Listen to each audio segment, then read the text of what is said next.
We're just fucking, like, 100%. We're just kicking it. Yes. You know, like, that's the goal. Like, I wanted to just feel like this. So yeah, you know, we'll probably get like a little tree over there or something. I don't know. Try to get this up, but it's also temporary too, because who knows how long we're gonna be here. Yeah. But no. So I mean, this is it, dude. So yeah. So fucking, I wake up the other morning. This was this week, yes? Yeah, it was like 2 days ago. Yeah. Wake up to this ominous message from this ginormous human being. It says, "Big Jordan. Yes. No more Seven Oaks. Go to Waterloo." Yeah. That's literally all in 3 separate messages. Yes. Big Jordan. Yes. And I'm like, oh fuck, dude. All right. What did I do? Yeah, I was like, what did I do? And so I was like, all right, we got to go try Waterloo then. And so I was like, well, we should make it like a little friendly competition, because we know the Seven Oaks folks. Like, we go in there probably too frequently. Okay. But we're always going in there and freaking getting coffee, and I love their coffee. I think their coffee might be some of the best coffee I've had in the States. Okay. Like, been to Italy, their coffee's fantastic, obviously.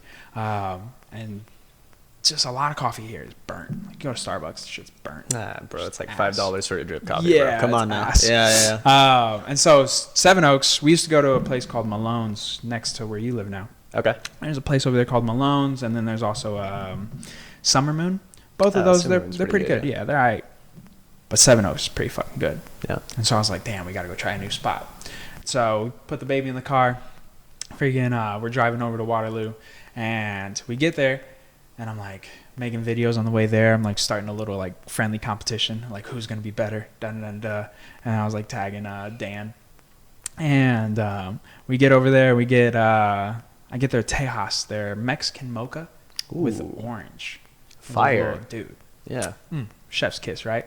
She gets a blended chai. She loves a blended chai. Everywhere we go, she always gets a chai or a blended chai if they have that option. And so we've tried multiple times. And I will say, they had the best blended chai that we've ever had. Okay. It was really good. Coffee, good. Yeah. Seven Oaks' coffee, I think, is probably a little better. But their blended chai was fantastic. And so now we got to see if Seven Oaks will make a blended chai. So okay, but that's what we're drinking now. No, so this cheers, is sir. awesome, bro. Yeah. Cheers. No, cheers, man. Appreciate you coming, dude. Of course, bro. Good to have you. I'm super excited to do this episode. Yeah, man. We just got done with a good session. Yes, so very good fun. session. Yeah.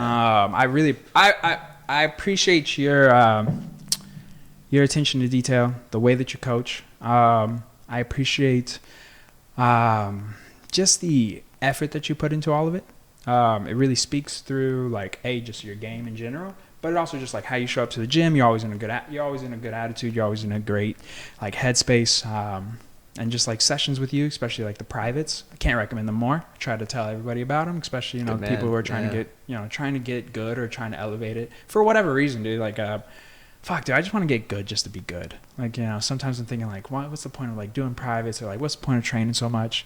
But dude, just like the idea of like being decent at it or just being good at it is very addictive. Yes. Which I'm sure you can probably relate to, because for sure. Yeah. Now you've been doing it 17 years. Yeah, going on year 17, man. It's crazy. Yeah. That's crazy, dude. Yeah. So yeah, I mean, it's just it's addictive. It's chasing something it's also fun, because I know you're chasing something that never stops. Oh yeah, no, for right. sure. It's like this endless pursuit of like, I mean, at least at the professional level, like it's pursuit of greatness. Like, you want your name to be etched into the record books. Like, I did this, I achieved something, and like doing it, like keeping it fun since I was a kid, like doing this for 15 plus years, like it becomes like breathing. That's why like people are always like, how are you so enthusiastic at every class, or like you're covering class and you're working late nights? I'm like, it's not work for me.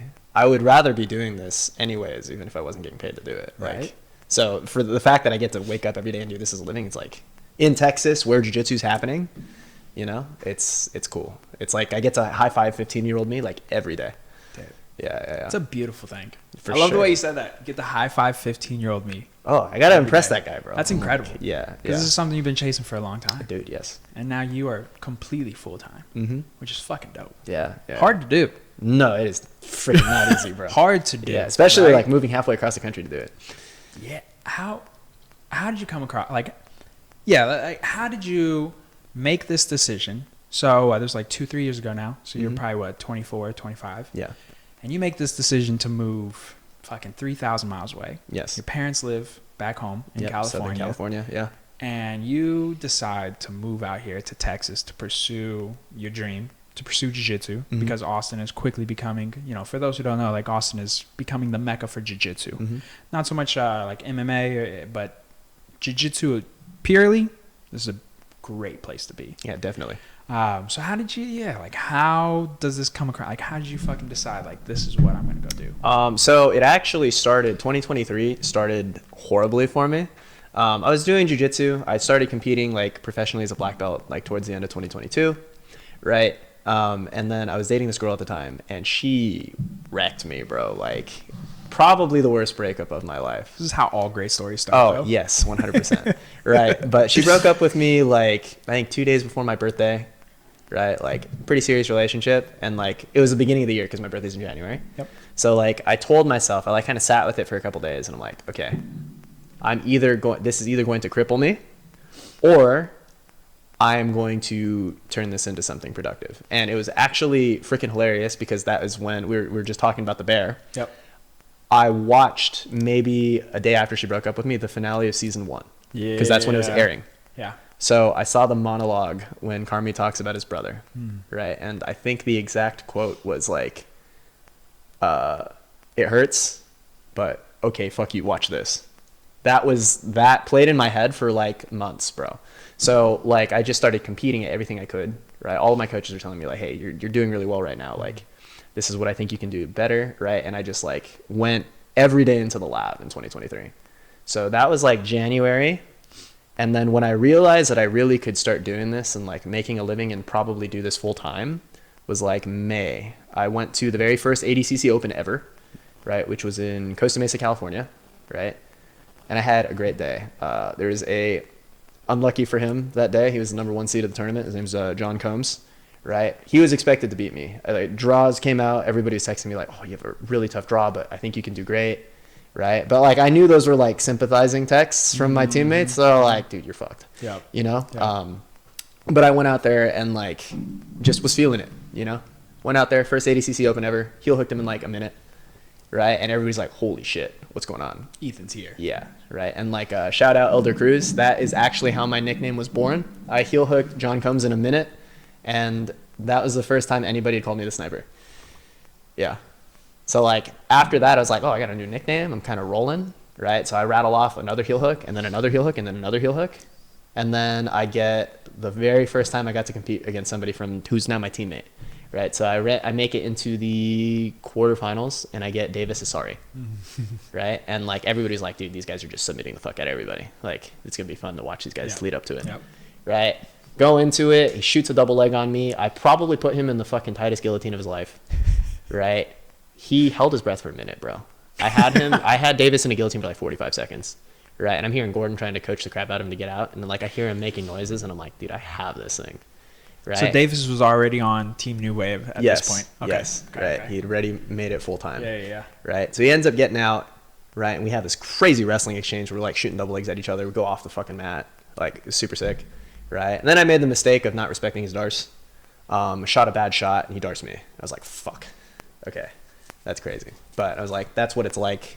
There's more out there. He's one of the best guys in the world at my weight. Yep. So now I gotta lock it in, right? So after that, I got sent into the backside of that bracket and rattled off a couple more submission wins. So I was still feeling good about the day. And then for third place, who do I get? Fucking Oliver Taza. And like, Oliver Taza, also a great guy. He's been helping me so much since I moved out here and like improving and making sure I get acquainted with the team. But I end up having Oliver Taza for third place and end up losing to him by submission as well. He actually is the only person to have guillotined me in a competition.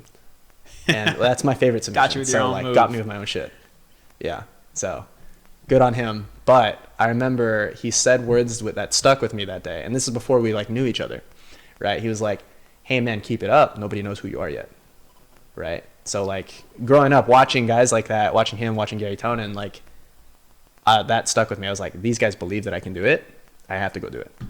So fast forward 6 months later, after the ADCC East Coast Trials in 2023, me and Elder didn't have, my teammate Elder Cruz at the time, didn't have the performances that we wanted. So we're like, okay, we need to go figure out, we need to see what's out there and like see what the best guys in the world are doing. So we contacted Gordon, right? He was like, hey, you guys can come for a couple weeks.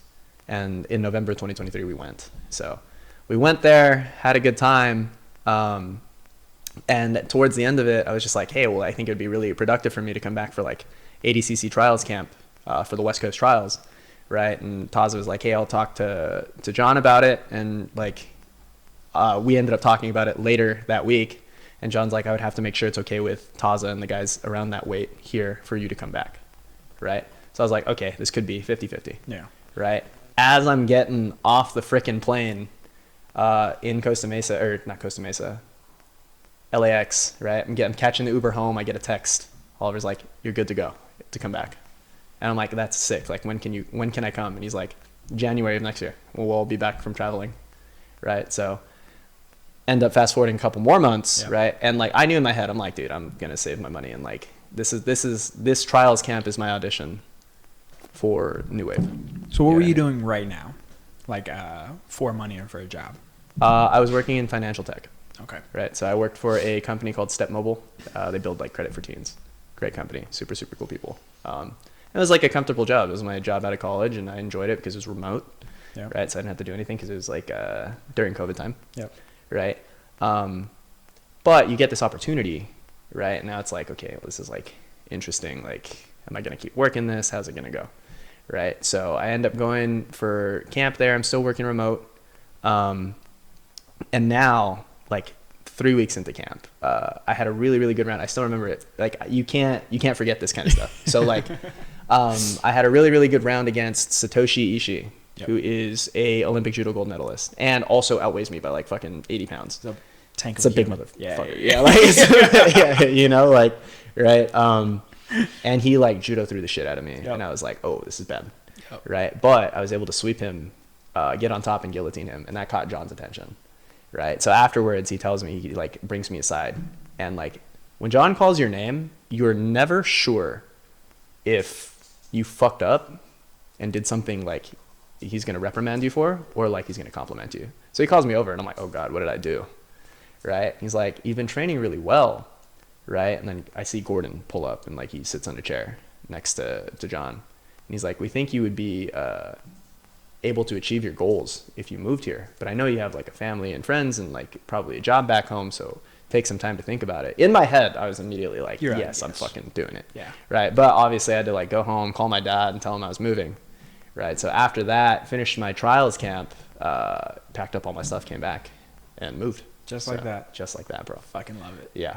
Right. How'd like that conversation go with your dad? Huh? You call him and I mean, I called him and he was just kind of like, well, do you have to do this? Yeah. Like when is John Danaher and Gordon Ryan going to sit you down and be like, you could achieve your goals if you stay here? Yeah. You know?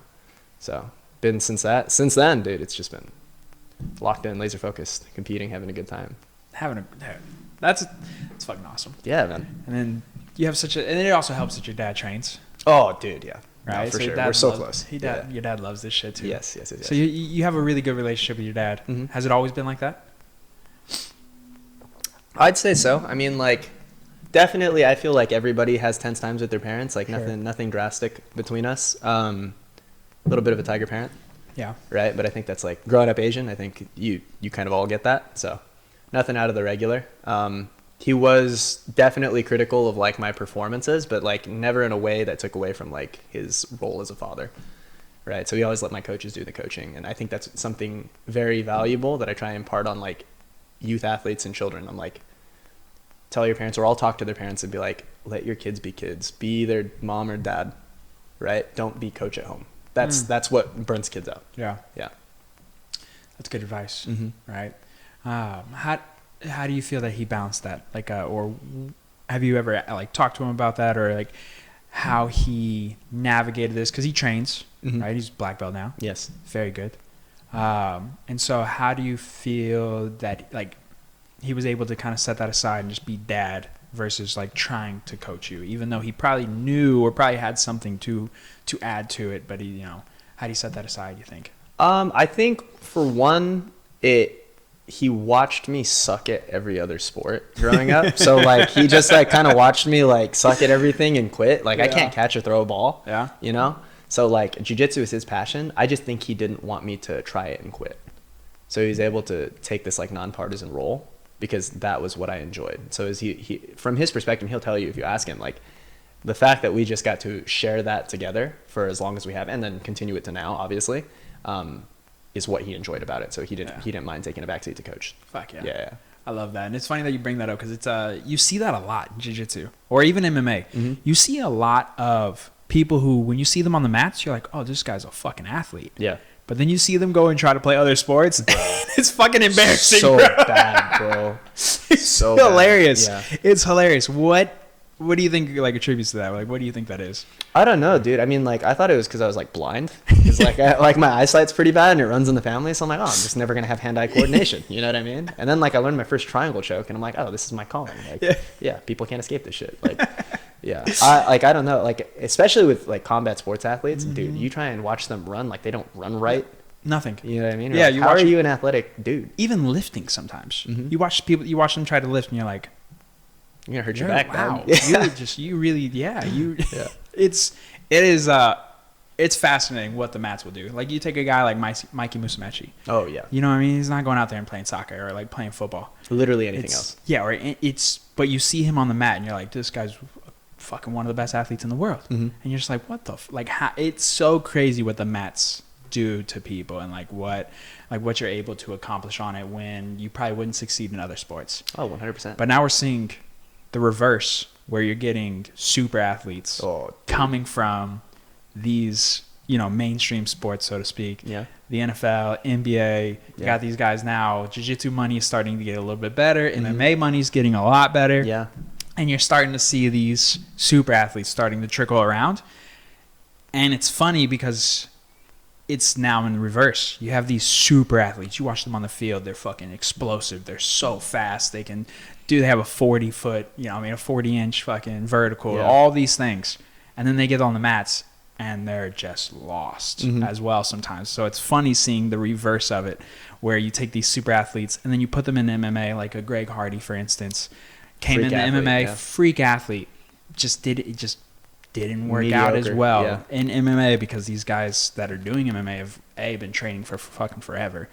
But dude, all that goes out of the window when you get punched in the mouth. I was about to bring that up. I'm like, I think it's way different with MMA. Yeah. Because you're getting punched straight in the face. Like, that will. It's not for everybody. It is not for everybody. You find out almost immediately whether you like this shit or not, bro. It's not for everybody, dude. Sure. It doesn't matter how good of an athlete you are. Yeah. The second you get punched in the face, or if you get kicked, God forbid, you get fucking shinned to the jaw, you're gonna find out about yourself real quick. Yeah, it's a humbling experience. I've been on a kick of watching YouTube videos of like different athletes from other sports coming in, and they've never really trained, and they're coming in and doing like jiu-jitsu with guys, or they're doing kickboxing sparring with other guys. Then they've never really trained, but they're these big jacked dudes and whatnot, and you see them and you're just like, oh yeah, no, y'all in your head you think you can fight, but you can't. Like when you come and you start, even people who've been training for 2, 3, 4 years, they're gonna fuck you up. Oh yeah, bad. They're gonna fuck you up bad. Yeah. And it's gonna be a bad day for you. No, I mean it's a combat sport, bro. Our sport is beating other people up. Like, I'm not trying to run in a straight line faster than you. But there's people who watch your Instagram thinking they could still beat you 100%. If they see red, bro. If they see red, bro. Yeah.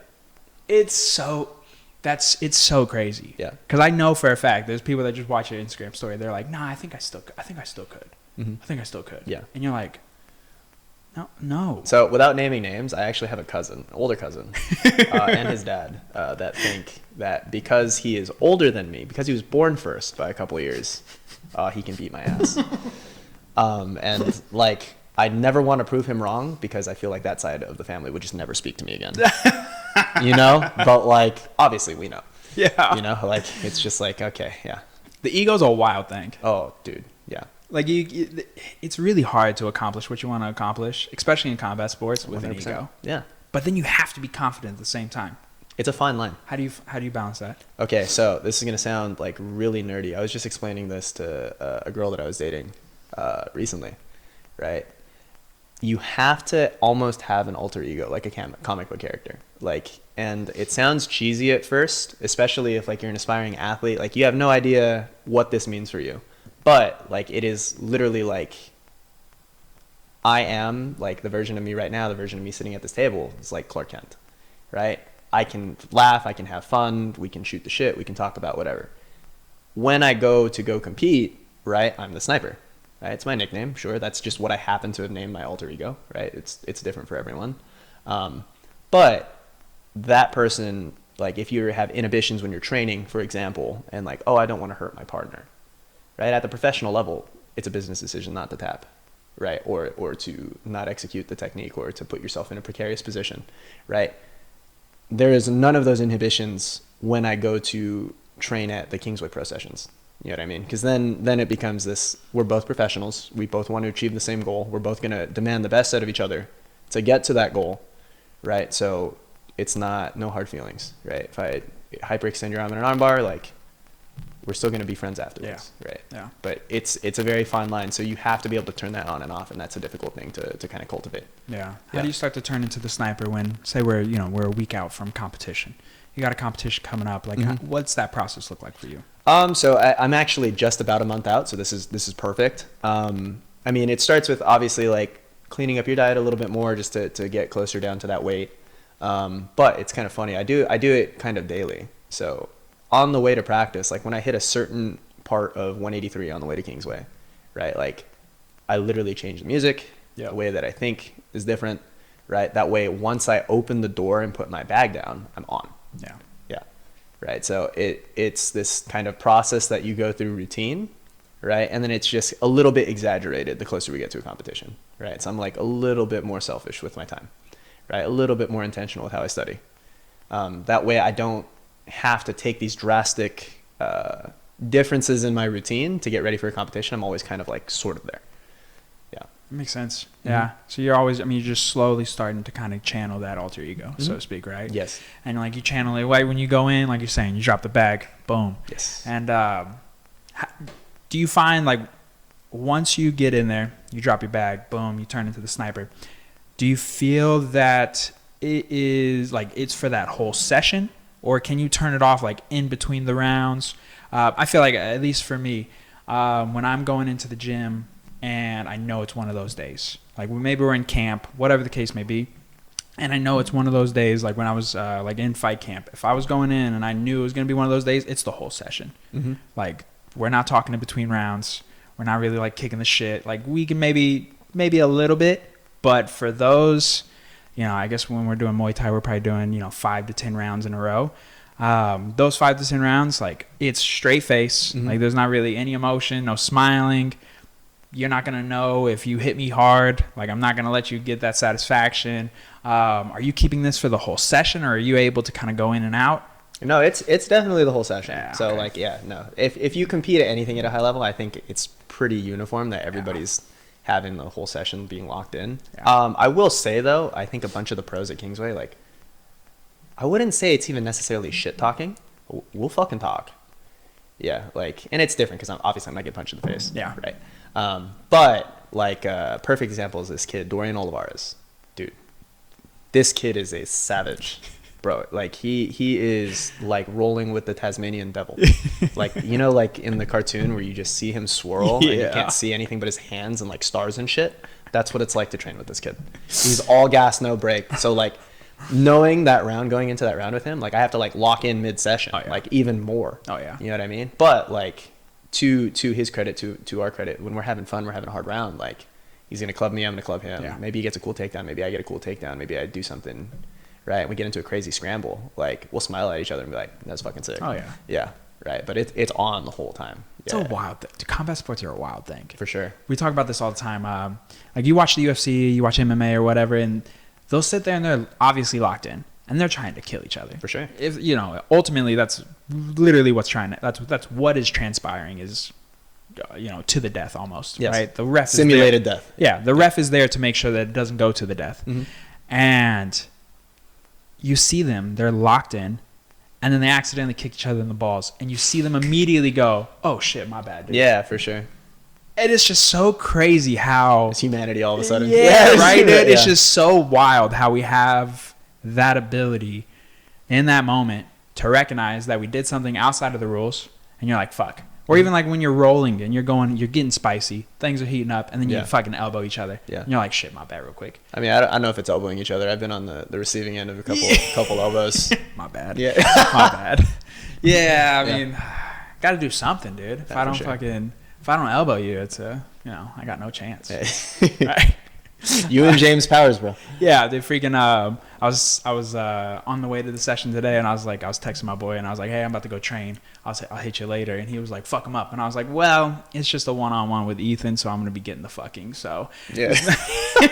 so it's I ain't fucking nobody up. And it's funny because like even when you are in the gym and you're having like a really good round with somebody, you're almost like, afterwards, like later on, you're kind of like, I kind of fucked him up that day.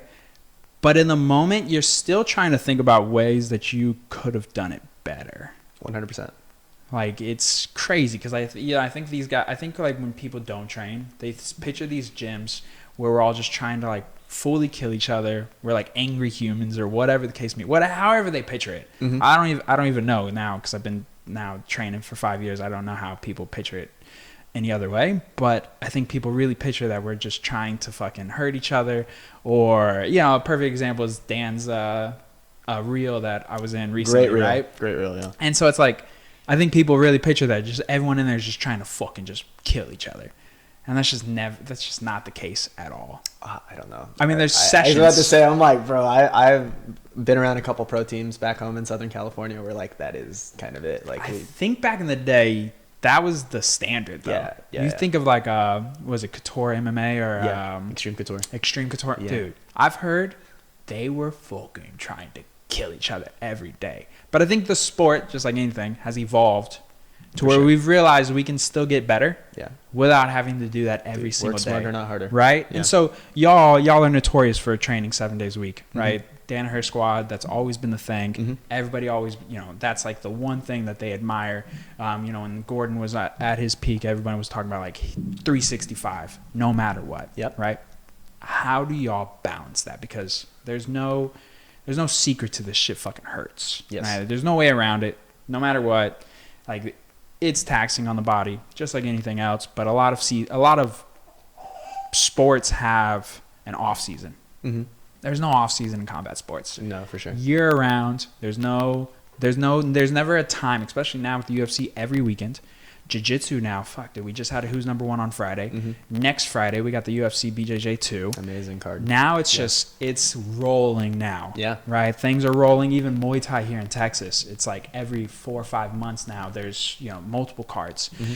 And so how do y'all balance that? Not having an off season. How do y'all mitigate injuries? How do you stay healthy? So like I think the biggest thing that like any professional athlete will tell you is like how you treat your body, right? First and foremost, how you treat your body. So like eating the right things, making sure you get enough sleep at night, and like it's not fancy modalities like cold plunging and sauna. That's what everybody thinks. It's like, oh, I need to get these like boots that shoot my legs up with air so that I get the right recovery. I'm like, no, dude, like sleep 8 hours a day, eat things that are good for you, right? Like do those things and your body will start to feel better. But in terms of training 7 days a week, I think Danaher does it very well, where that it's half on us as the athlete and half on the rules that he sets in place. So like the rules that he sets in place, very, very simple. It's like no flying shit. Yeah. Try not to fall into the side of somebody's knee. Yeah. Right. Very basic guidelines for safety. That way we don't practice like dangerous techniques unless guided by an instructor. But the other half of it is like, I'm sure having a combat sports background, you can't go to war every day. That just will not, nobody will survive to fucking Thursday. Yeah. Right? And I've come from pro teams, right, grappling, where all we did was static drill for like 20 minutes and then try and fucking murder each other. And like, that's just not it. We were all done with each other by like Thursday. Yeah. Right? It is typically like three or 4 days, depending if you're feeling froggy or getting ready for something, of rounds where you have hard days. But in between then, you're rolling with people that either there's a skill gap or they're smaller than you. That way your body's not taking it, right? So even though like your body's not working super hard, your mind's stimulated, you're still going through good technique, you're still getting good rules. Like everybody, I think it's a weird thing to approach is like training with women, right? And they treat it like this weird thing because like it's the opposite gender, and there's just so many weird things that can happen, and like the culture of the gym plays into that, and there's all these different things that are talked about when you talk about rolling with the opposite sex, right? I think it's an incredible tool as a male athlete, right, to have such high level in the room at Kingsway. Like specific examples like Helena, right? Helena's a phenomenal athlete. Yeah. Right. I really do think when it's all said and done, she's going to be the greatest lady of all time. But to have somebody like that, right, where she is, by all means, at a technical level, one of the best black belts in the world. But rolling with her is not going to fuck my body up. Yeah. It's not going to feel like rolling with Luke. Exactly. Luke will steamroll me, right? But, like, rolling with Helena, I'm still, like, I have to be aware. I can't just put my foot anywhere. She'll rip it off, you know? But I know, like, if she gets onto something, I'm like, okay, I have like way more time before my foot explodes. We're like, Dan gets a hold of something, bro. Like, if you don't tap, bro, like, making a choice. He's gonna come home with it. He's gonna go, like, he's gonna hang it on his freaking truck while he's driving home. Yeah. Probably make a story out of it on Instagram. Yeah. You know. For those who don't know, Dan is 6'7", 310, 320 pounds, depending on the day. Dude. We're talking about a ginormous human being. Dude, I will never forget the first night I dropped into house. It was like a Tuesday Big Dan's class. And Big Dan brings the fucking big dudes. Like, that's when they were doing that sandbag challenge. So Mobility Monster was there. The guy, Horn, he was there. But then... So class is probably about to start in like 2-3 minutes. Mm-hmm. Most of us are already kind of getting on the mats. There's still people chit-chatting. I mean, there's like 60 people. It was a huge class. Mm-hmm. It was like when house was really, really starting to pop off. Yeah. People were really starting to come in. And I mean, we're all getting ready, and this motherfucker walks in, bro. He was like 7 foot 340. Oh my gosh. And shredded. And I was just like, what the fuck is this? Yeah. Like, and then also trains. Bruh. Yeah. Dude, at that place, there's just no shortage of giant dudes that train at night. And I don't even know where they all come from. No. I've never seen any of them before. I go to all these different open mats, go to 10th Planet, Vow, go to, freaking some places here in, Liberty Hill. And you're just like, where did y'all come from? Dude, I feel like Big Dan, like right before evening class starts when he teaches, he like takes his shirt off and underneath a gold rash guard and just shoots a bat signal out into the fucking sky. And then all the fucking big dudes just come, bro. We gotta go train with Dan, bro. Like, yeah, for sure. Yeah, it's so true because collectively that night on the mat, I still have that picture. Collectively on the mat that night, there had to have been like 4,000 pounds of humans. Oh, definitely. And I'm sitting here. I'm not a tiny dude. No. 6 foot 190. A short 6 foot. Short. Tall 6 foot. 6 foot 190. Not a tiny dude by any means. Not a ginormous person either, but decent size. I'm dodging landmines that entire night. For sure. I'm fucking navigating the mats like this. Yeah. Being like, no, no, not rolling with you. Yeah. Nope, not rolling with you. Nope, not. Hell nah. Like, where are the people my size and smaller, dude? It was just like the other night I was there. I was the smallest guy on the mat. And I'm like, this is unusual. Yeah. Where did all y'all come from? No, being at my walk around weight of like 185 pounds, I always thought I'm like on the bigger end of dudes. Right, and then you get to the room at fucking Kingsway or like Dan's evening class, and you're just like, no. That's when I finally started calling myself. I'm like, I'm a medium-sized person. Yeah. I'll never forget. I think like people have this other notion too of like, if you can fight, there's no need like to carry a firearm or whatever the case may be. Fuck that, dude. No, yeah. My first coach, shout out Coach Ernesto, man, still carries. He's a third degree black belt in Jiu-Jitsu, black belt in Judo, Muay Thai crew, boxes very well, the whole 9 yards. Mm-hmm. Man still carries. For sure. And it was probably like a couple months in.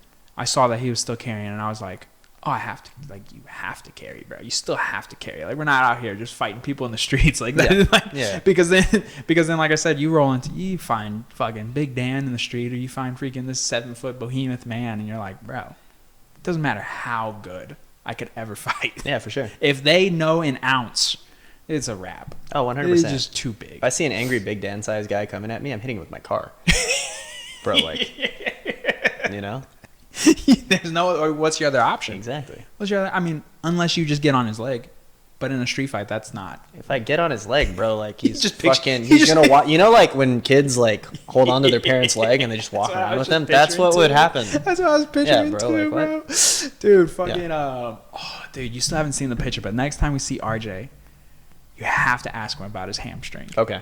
Dude, he sent me that picture, and I was like, what the fuck happened to you? Yeah. Literally just Dan Uchiing him. The whole hamstring. Boom! That's gross, man.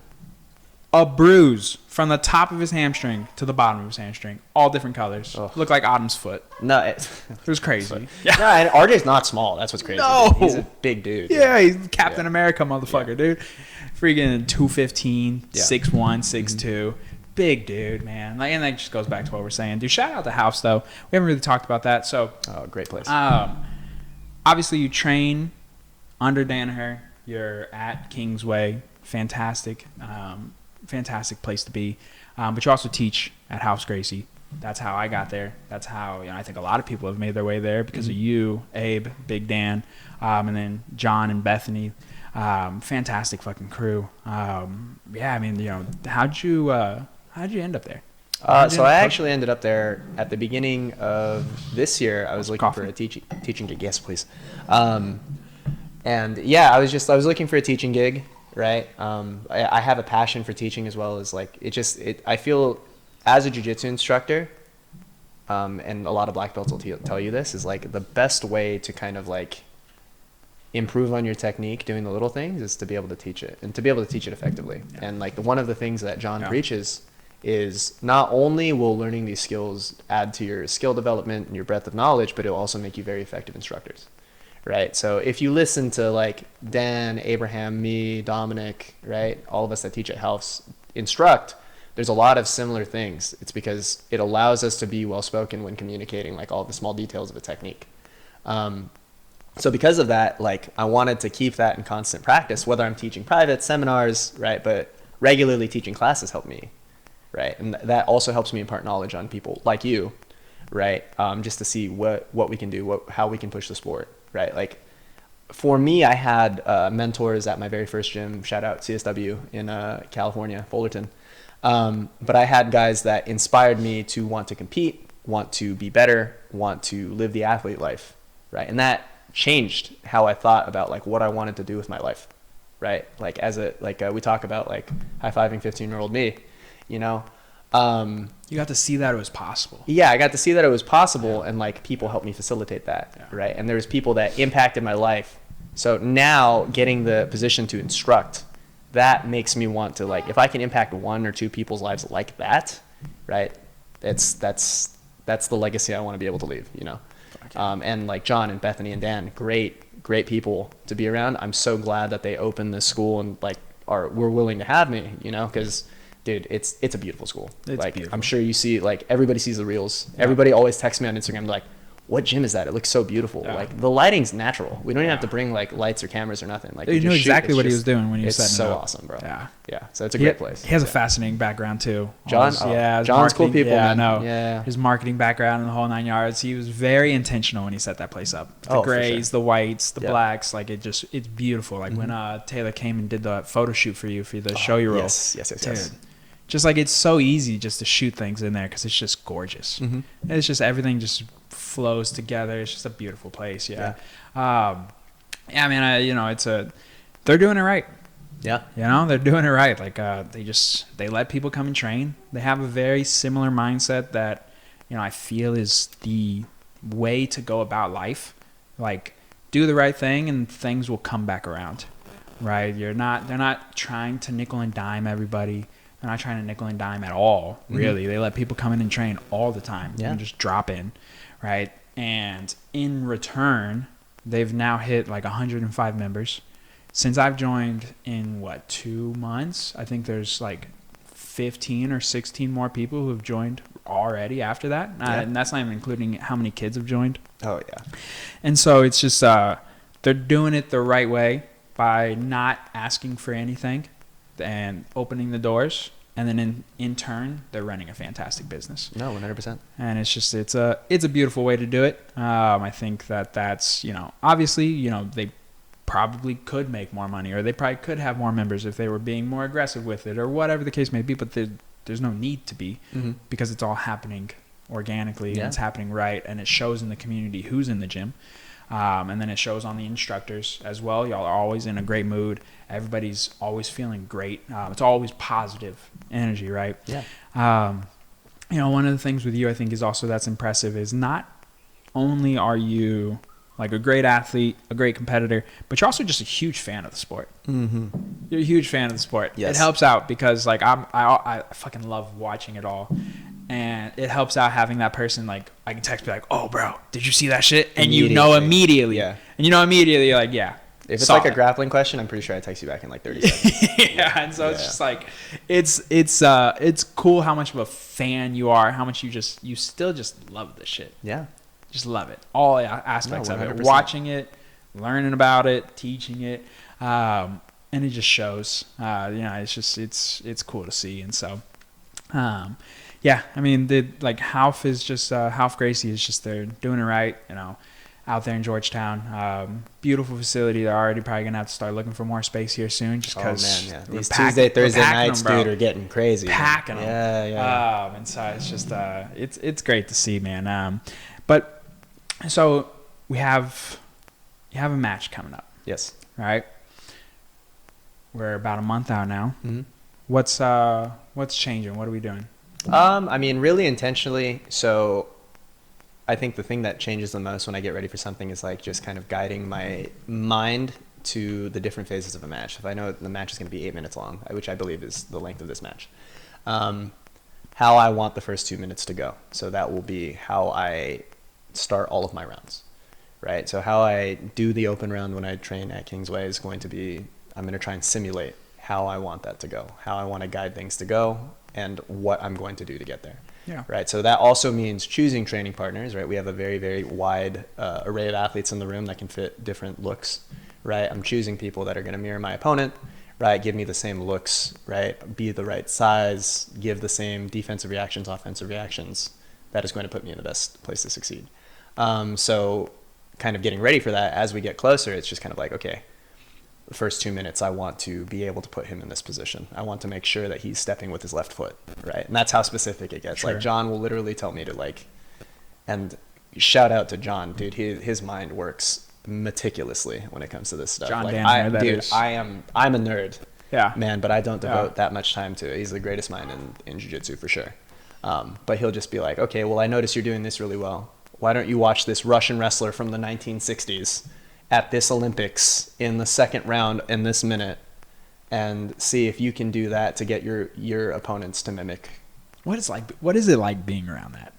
Like knowing how much of a nerd you are with it. Yeah. How much of you watch. Yeah. How much studying you've done, like your knowledge of the game. Mm-hmm. And then to meet somebody like that just is giving you fucking timestamps on, 1970s, whatever it is, right? Mm-hmm. Like, what is that like? It's pretty epic. I'm not going to lie. Because I'm like, I'm a nerd about this, but to note, like, you'll never feel like you're underprepared. That's what I was, that confidence has to be. For sure. Like, coupled with the athletes that you have in the room, like, it is, especially recently, it's been really good for my confidence to just be like, well, okay, no matter what happens with my match, well, they're not Giancarlo. They're not Luke. They're not Nicholas Marigali, right?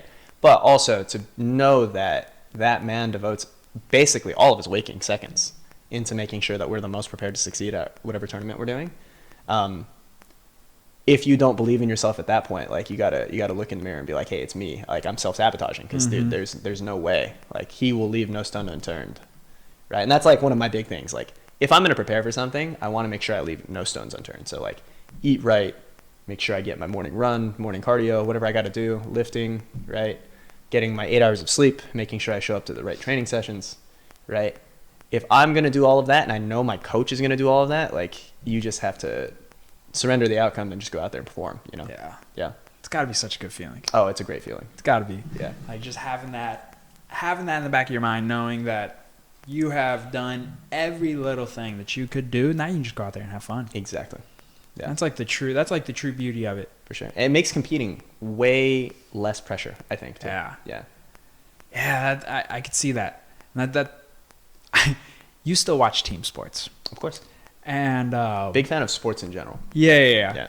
I was a huge team sports guy. Loved football. Basketball would definitely watch like the later half of the season. The season's too fucking long. Yeah. Watch the later half of the season. Definitely the playoffs always. Mm-hmm. But as I've gotten into more individual sports, solo sports, I can't. Dude, it's hard to watch team sports anymore. Okay.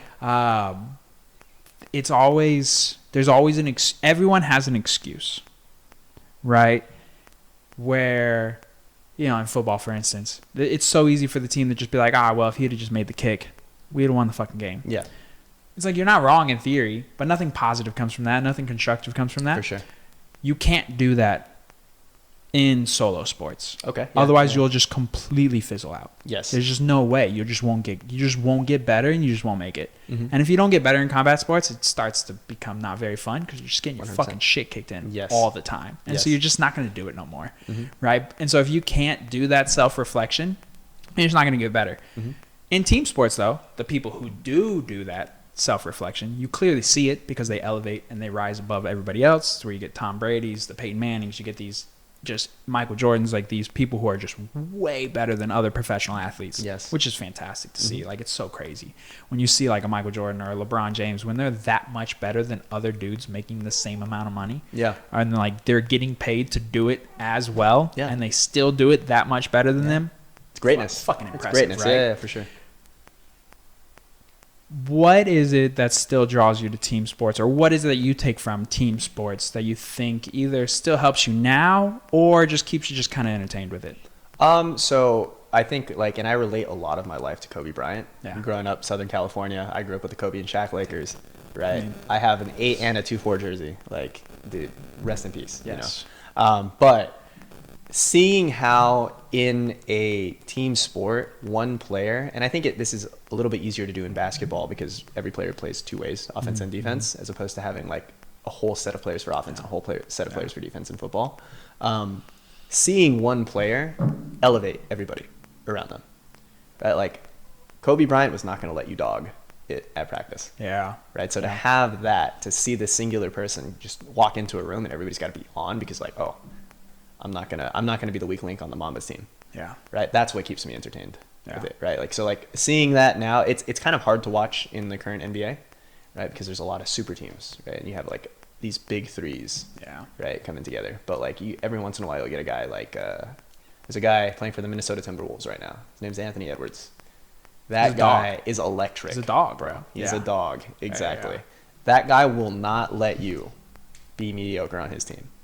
Right. And I think that's what draws me to team sports. But it's like you can find that in the same way in these competitive sports, like individual sports. Like that is Gordon Ryan for us. You're still on a team. Yes. But you're going out there individually, but you're still on a team. Yes. Right? Do you feel like it's less and less in team sports, though? I feel like, dude, I feel like there's lesser dogs. Like they can get away with it more now than ever before. Like, How do you mean? let's take like the NBA and playing defense, for instance. Mm-hmm. They can get away with just not playing as much defense anymore. Because the refs just call everything at this point, so you really can't even play defense. Mm-hmm. But also the effort exerted on defense definitely seems to be less than even in the early 2000s. Okay. I always talk to Taylor about this. Like, I think everything peaked in the early 2000s for team sports, where you got the meanest motherfucker, like the meanest and aggressive people met the most talented people, and it peaked right there in like early 2000s. And I feel like we peaked in a lot of things. Movies, music. I feel like a lot of things peaked then. I think a lot of people are more talented now. For sure. But I think the work ethic, the intention, the genuineness isn't as high as it used to be. in that time period where it was just different, dude. Watching football in the early 2000s. This is a good point that you're different, bringing up. dude. No, for sure. So like the point that I want to bring up to that is like with the NBA, the rules changed to make it more fan friendly. Yeah. Right. So defenses couldn't play. Is it more fan friendly though? People just want to see bigger numbers. See, right. I just Steph don't Curry in the early 2000s would have been injured. Yeah. Right. I just can't relate. I can't relate to that, I guess. Yeah, because because that doesn't sell to me. Sure. I get that sells to like probably like the mass public, and you know, obviously those franchises are still worth more and more. But I want to see the fucking dogs. No, so do I. Right. So the counterpoint that I would offer is with the NFL. Right. The reason that they've softened it's not to make the league more exciting. It is to protect the athletes. Yeah. Because these guys are getting fucking murdered. Yeah. Bro. Like, yeah. They're getting CTE is real. Football is different. Yeah. Right. And like to the point, like I still like watching dominant defenses play in the NFL. So to that point though, that is a fair point. So I probably had like a 5-year window where football was just rough to watch, and I think it was that transition period where they were limiting the head-to-head contact. And not saying that they shouldn't or that they like it's a bad thing that they are, but there was definitely a time period there where the players were also adjusting. Yes. And football was just kind of hard to watch. It's like nobody knows how to make a tackle. Yeah, they were still trying to figure it out. But last year, though, I will say, was the first year again where I was like, oh, football's fucking back. Yes. There was big hits. They were figuring it out to do it without spearing each other or without like a lot of head-to-head contact. And so I think the players have now kind of fully adapted to it, and I think football is on the way back around. 100%. But the one that I did basketball, I can't watch anymore, really. Yeah. Dude, the lack of effort on defense, it fucking it kills me on the inside. Like I'm just like, why? Yeah. Fucking y'all are here getting paid all this money. You should play both ways, but then I get it's a lot of it is the refs just call fucking everything. For sure. Then that's how you get like Shai Gilgeous. What is that his name? Who? From OKC. SGA. Yeah, SGA, dude. Where you start getting like. Yeah, he's hard to watch, bro. I think he is immensely talented. Oh yeah. But like, I did not watch. I did not enjoy their entire championship run. Yeah. Yeah. I think that the right now in the current state of sports in general, this is the most talent we've ever seen in sports, hands down. People are more athletic. They're faster. They're younger. They're better. We've made leaps and bounds in like exercise science and the whole 9 yards. But we're just a little softer. For sure. And it's just hard to watch sometimes. So with the NBA, I wholeheartedly agree. Like it's soft because of the rules around defense. Yeah. So that's why like when it comes to the NBA, I only watch when the Lakers are good. That's fair. Yeah. Right. or when there's like a generational shit talker. That's what it's. Yeah. Because I like watching Anthony Edwards talk shit. Yeah. Yeah. I definitely like watching Anthony Edwards. Yeah. I'll for sure. I'll sit down and watch a Timberwolves game for that reason because he is a dog. And he brings physicality. He's bringing back the dog. He's a dog. Yeah. I want to see dogs, bro. Right. When they're competing, you don't got to be a dick outside of it. And I think that's another thing that people have and we've talked about this before, but people have kind of like, you're going back to your alter ego. Like, I don't think people really understand that concept as well. I think that if they are being a dick on the court, so to speak, and that's how they are in real life. They think that's how they are in real life, but that's just not. That doesn't have to be the case. And I think, I think this is with anything. There's like there's always like an overcorrection. Fucking just like in the 1960s, people being way harder on each other. I think like there's always like this overarching overcorrection to where we've now gotten where we are, where we went too far. Yeah. We went too far. It is a little too soft. We got to swing it back to the middle. We don't need to be straight dicks all the time like they were back in the day. Yeah. But they were like that for a reason. They just didn't know how to turn it off. For sure. And I think what you're talking about with like this alter ego, I think is super important because that is what it is. Like when you go in there for that session, you're fucking on and you're ready to go to war. Yes. But then the second those rounds are done, everyone's boys again. Of course. Fucking everyone's dapping each other up. We're having fun. We're just kicking the shit. And I think that is super important for athletes and just people to understand in general, just because, you know, there's nothing wrong with being that fucking dog, right? Like, especially in like a sport like jiu-jitsu, you know, fucking people's legs get broken all the time. Yes. All the time. And it's just like pretty horrific.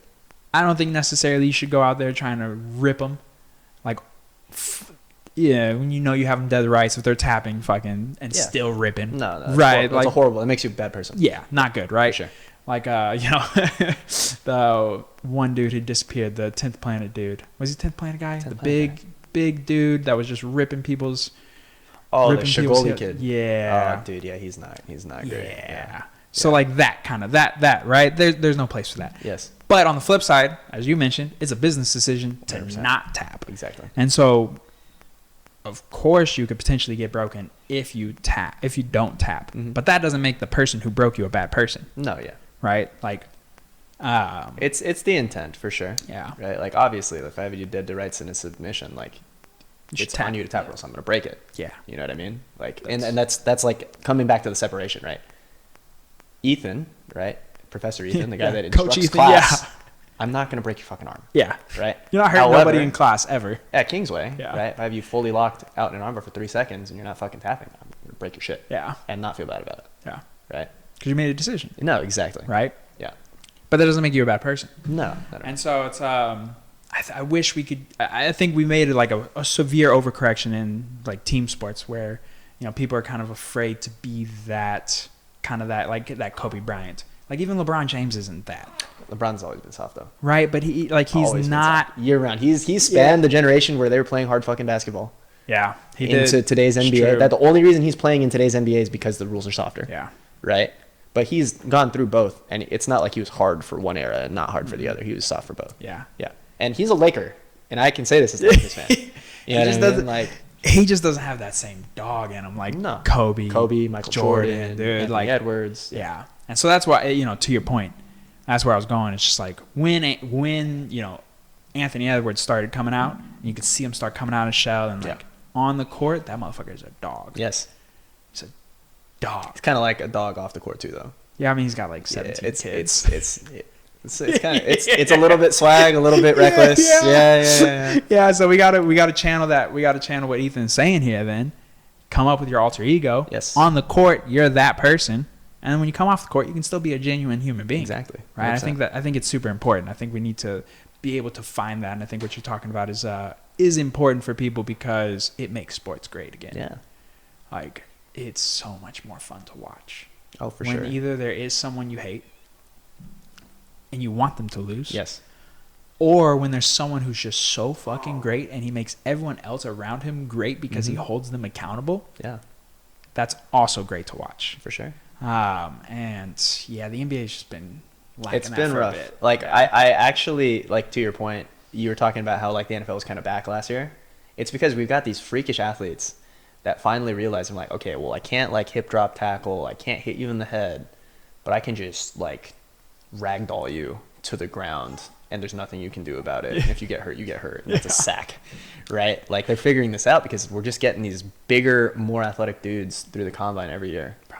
Right? When you see these 390-pound dudes, you're jumping 40 inches through the air, like a 4.8. It's crazy. You're like, man. what the fuck? It's impossible. Bro. You're like, what the fuck? Yeah, it's bro? like shit. That shouldn't be real. It shouldn't be, dude. Yeah. It's just like how, and then we've talked about this before. When those guys, when the money in MMA and jiu-jitsu gets up to that level, 10, 15 years from now, when it gets up to that level, you're gonna start seeing some people coming into MMA, into jiu-jitsu that are just freaks. I'll be retired by then, so I'm getting into it while it's good, right? Because when they start to, dude, it's gonna be crazy. Because I'm like the same size as like a DB, bro. Yeah. So like you get like a freaking safety that can shoot double legs, bro. It's a problem. Yeah. That's like the level of explosion.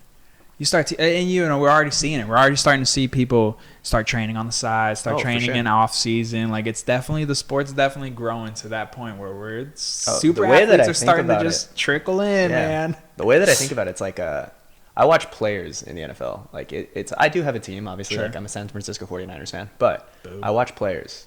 right? And like for me, the players to watch are like the dogs on the field. So for most teams, that's their middle linebacker. Fuck yeah. Right? So like those guys are hitting people, they're Yep. talking, Yep. they're bringing the energy, it's loud, you know?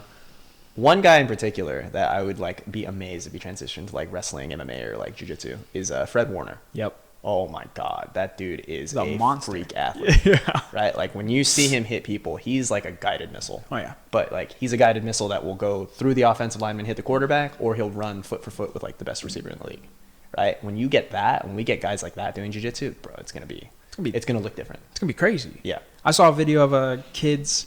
I mean, they couldn't have been any older than like 9. Yeah. And they were practicing running up the person's hip, like pressing off the hip, and then spinning and hitting a triangle while they're standing still. And I'm like, bro, the next generation is gonna be insane. It's gonna be crazy, Mm-hmm. but it's gonna be so much fun to watch. And you know what's funny too is like I'm very excited to see where they come from. Yeah. So like East Coast is really good at the gi, the West Coast is really good at the gi. Texas is the mecca of no gi right now. Like there's these little kids, man. There's a gym out in California called Sector, right? They have a really, really good kids program in the gi, and then they directly compete with like AOJ. Yeah. Right out in the West Coast, like those kids are gonna be fantastic. And then we're like Kingsway's opening soon, man. And those kids, We're gonna have these kids, bro. Like Yeah. they're moving from across the world to come train under John and Gordon. Like we're gonna see some talent go through there fast, man. Like I can't wait. What an exciting time to be in the sport. Oh yeah. Because it's not quite where it was like 10 years ago when no one was making any money, Mm-hmm. where nobody even really knew about the sport. Yeah. Now we're at this point where you're in that beautiful middle ground. Well, like you're on the verge of like hitting that beautiful sweet spot before it goes like super, super big. Yeah. And so we're like entering that beautiful sweet spot where soon there's just going to be jiu-jitsu matches. You're going to be able to compete as much as you want. There's going to be cards all the time. Mm-hmm. There's going to be, you can watch it all you want. Yeah. It's going to be just super accessible. We're already starting to see it. We already mentioned it. We're already starting to see cards just all the time and good ones. And the opportunity is just, it's growing. But yeah, we're just in that we're entering that beautiful sweet spot of the sport where it hasn't turned into like this mega marketing machine yet.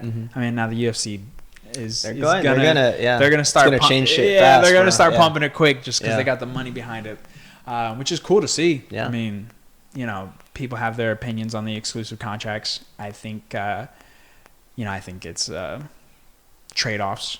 For sure. Right. I think one argument, I know like a couple years ago when the whole UFC lawsuit was happening, a lot of people were kind of anti-UFC, so to speak. And my one argument in the inverse, I don't agree with like the no health insurance. That's fucking just wild. For It's combat just- sports, that's that's just literally that's insane. just that's Yeah. insane. Yes. But the money aspect of it, my argument always is that, yeah, you could go to a Bellator and a PFL or something and make $1 million off of one fight. But if you're not That guy. business savvy, if you're not putting that money somewhere, if you're not investing that money, if you don't know what to do with $1 million, you're going to lose that money just as fast as you just made it. Mm-hmm. What the UFC has offered and is offering and has always offered is long-term money. Yeah. Brand deals, business opportunities, where they just like, people want you to be their spokesperson, whatever the case may be. If you go and look at like Bellator's champions and you look at their Instagram, I know guys here like Jackson Glass that has more followers on Instagram than the world champion for Bellator. Okay, but like he's gonna be something. Oh, he's special, bro. Yeah, no, yeah. He's special. Shout out to Jackson. He just got his purple belt yesterday. See him, bro, I'm just like, oh, he can't kick my ass yet. But it's coming. It's coming. Yeah, it's coming, bro. For sure, yeah. It's coming. His striking is so fucking clean. Yes. His striking's so clean. It's a thing of beauty to watch. I had the pleasure of training jiu-jitsu with him before No-Gi Worlds this past December. Yeah. And like the entire time is like I was wondering two things. I'm like, I'm so glad you don't have puberty strength yet. And two, I'm so glad you can't punch me in the face because I would be fucked. We were training at Syndicate MMA. Yeah. And it was a great time. Cody and the Tackets had Yep. us. It was really cool. Great training session. But yeah, the whole time I'm like, dude, Jackson's like, he's like a baby deer right now. Like you understand, he's gonna get bigger. He's gonna fill out. He's gonna get stronger. Yeah. Right. But yeah, no, definitely. Like the whole time I was going with him, I'm like, well, I can hold you down because I'm a man right now, but 2, I'm just glad you can't punch me in the face. He's turning into a man. Oh, yes. Yeah. I don't remember the full story, so I'm not even going to try to tell it, but I just remember I remember Damien telling the story about him someone like getting after him in the gym, and he was kind of turning it up on Jackson, and Jackson ends up just fucking just kind of mollywopping the dude and just looks at him and goes, "I'm the man here." Oh, brutal. Brutal. Bro, all the time, dude. I just yeah. Poor Dayton, bro. Dayton, my buddy Dayton, he was, before he transitioned over to pro wrestling, he was doing MMA, and there's a clip of Jackson kind of lighting his ass up, and it got over 1 million hits. Like, this was like years ago. This was a couple years ago too. Got over 1 million hits, and he was just it stung a little for him. Like, he was sure. like, dude, that kid. I mean, the kid's been like adults up for his hands move so freaking fast, bro. He's just so fast. It's nonstop too. He's so fast. Yeah. The difference, like, with Cody wants to stand and bang. And so when you spar Cody, you can kind of just get him to just stand there and bang with you. And you're in that puncher's chance is just real. When you spar like Jackson and Damien, I think one thing that Damien even does, even just a little bit better than Jackson, at least the last time that I've sparred with him, dude, Damien, in and out, does not get touched. He does not let you hit him back.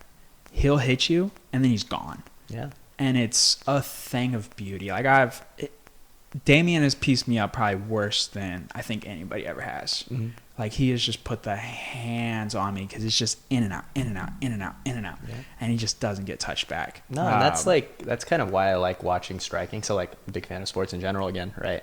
I like watching fighters that can do that, right? And, like, I think it's impressive in, like, kickboxing, Muay Thai, MMA, right? It's, I think, equally impressive in boxing, right? It's like you watch guys like Lomachenko. Yep. Oh, dude, just not getting touched.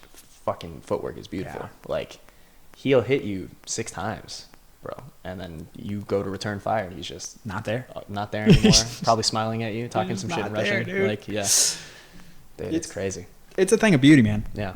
I mean, what they're building at Ambush, shout out to Elton.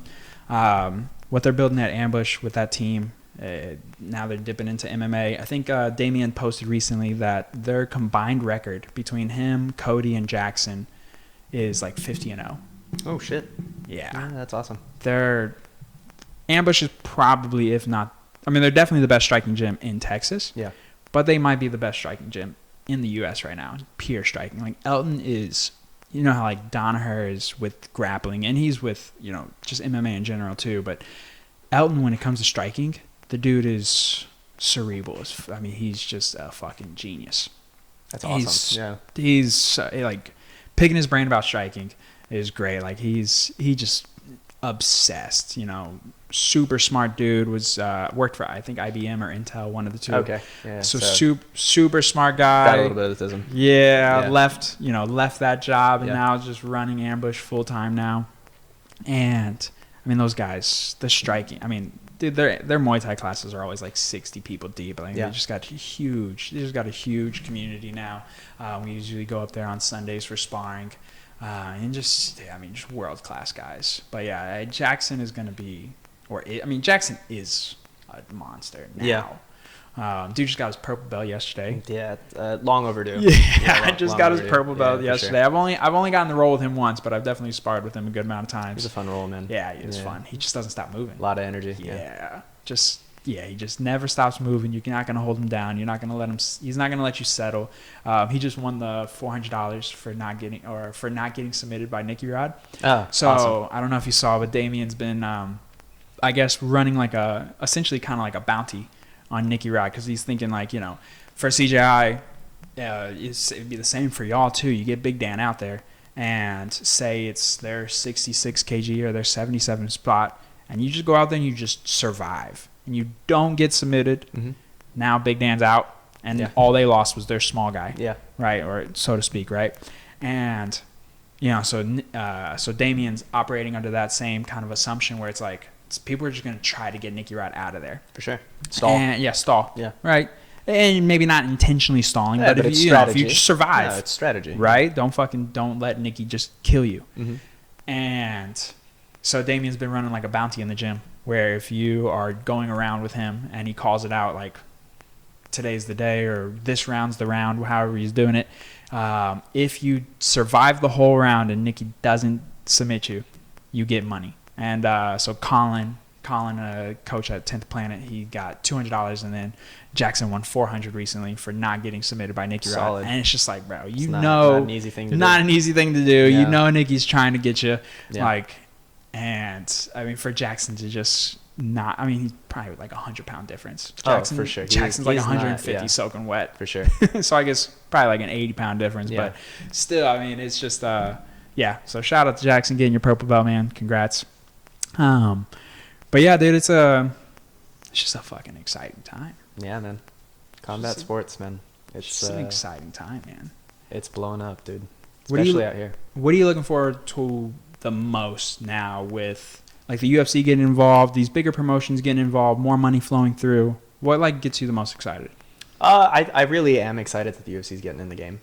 I just think that they know how to build stars, right? So like you see what they're doing right now with Andrew Tackett. Already. Oh yeah. Yeah. Right. And you can already feel the effect. Yeah, and the kid is talented and deserves it too. Yeah. Right. He was already popular. Exactly. But now you can feel it's on a different level already. It's just gonna keep getting blown out of proportion. Yeah. So now you're gonna get these kids that are just like, well, I want to compete in the UFC BJJ, right? And that's gonna turn up this whole new generation, right? And like we haven't even seen what's coming from Brazil yet.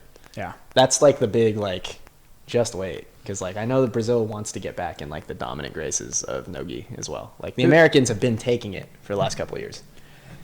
That's an interesting thought that I hadn't really even thought about now, because you think about it with the UFC, you just get I mean, it's across the entire world. Mm-hmm. You get to see everybody. Yeah. No matter where they're from, the UFC can make it happen. Yeah. Right? You watch these Dubai cards, and it's just people from Kazakhstan or Kyrgyzstan, and you're like, who are like how? Who are you? And then they fucking break out in the UFC because they get this opportunity, and so that's going to be the same thing with jiu-jitsu. And then imagine a time where jiu-jitsu is say Friday. It seems like they like this Friday slot right now. Mm-hmm.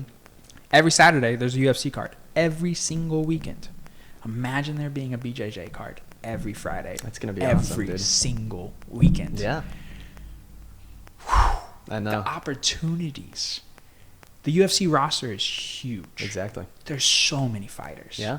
And it just never stops. People get cut. People get added. Mm-hmm. People get an opportunity. People, whatever. People get signed on from a different promotion.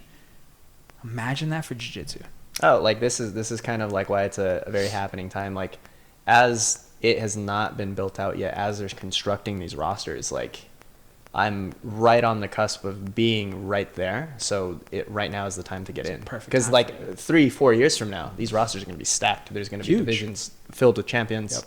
Right? It's this weird, uncertain time where not everything's uniform. Like this is the time to get in. Right? And this is also what's going to push it forward. Yeah.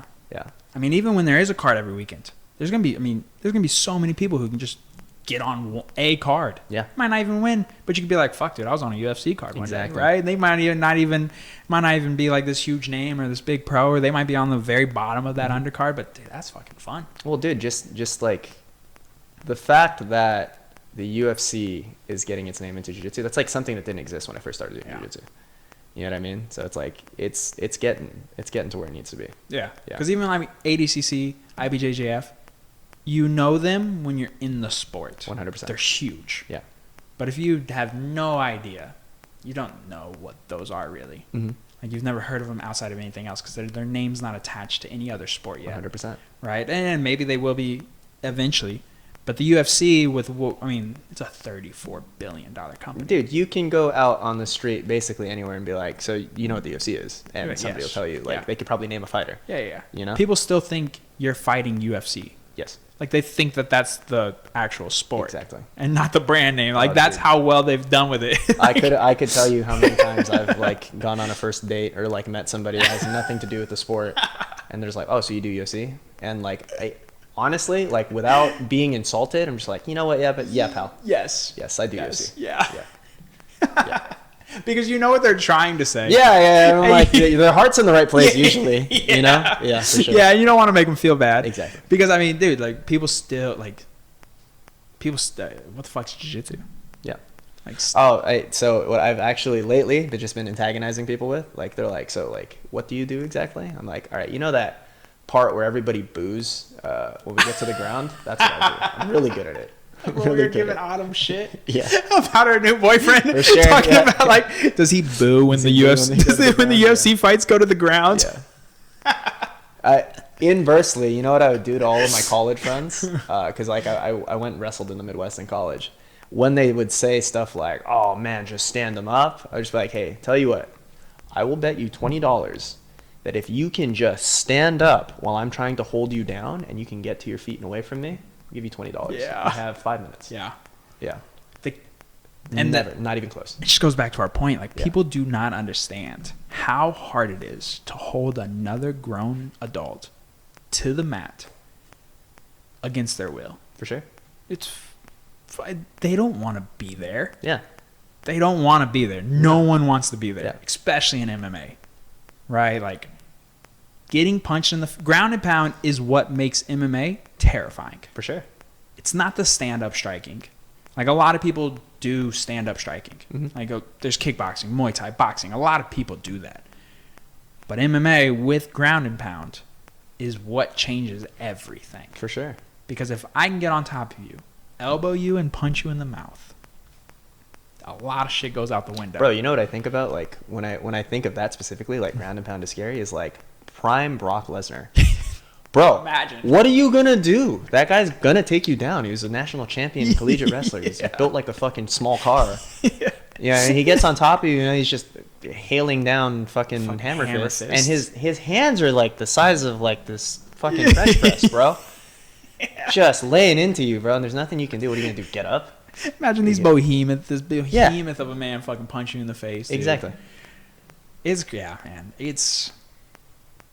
Ground and pound changes everything. For sure. You know, that there's always that saying, like, punch a black belt in the face once and they become a brown belt, punch them in the face again, they become a purple belt, punch them in the face again, and they're a white belt. Like, it just, you know, it goes back to what we were talking about like earlier. It's just like, getting punched in the face is not for everyone. No.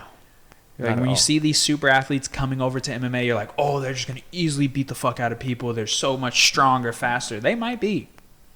But the first time they get cracked in the mouth with a shin, you're going to find out some shit real fast. You're going to find out about yourself really quickly. Yeah. Dude. That's the tie back into the team sport conversation. That's the beauty of solo sports.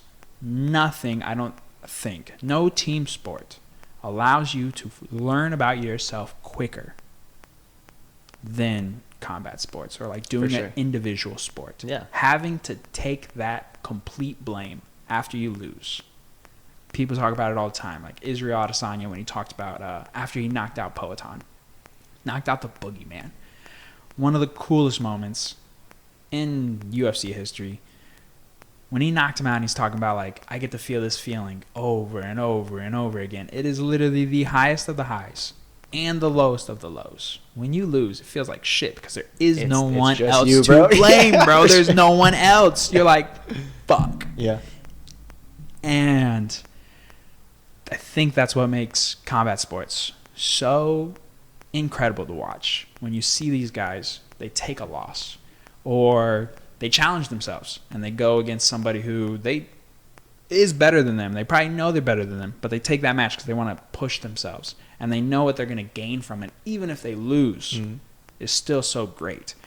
I don't think you have that ability or that I don't even think you have that option in team sports, honestly. Like where you don't necessarily get to just go challenge someone who's better than you necessarily. It's just a set team and there's set rosters and whatnot.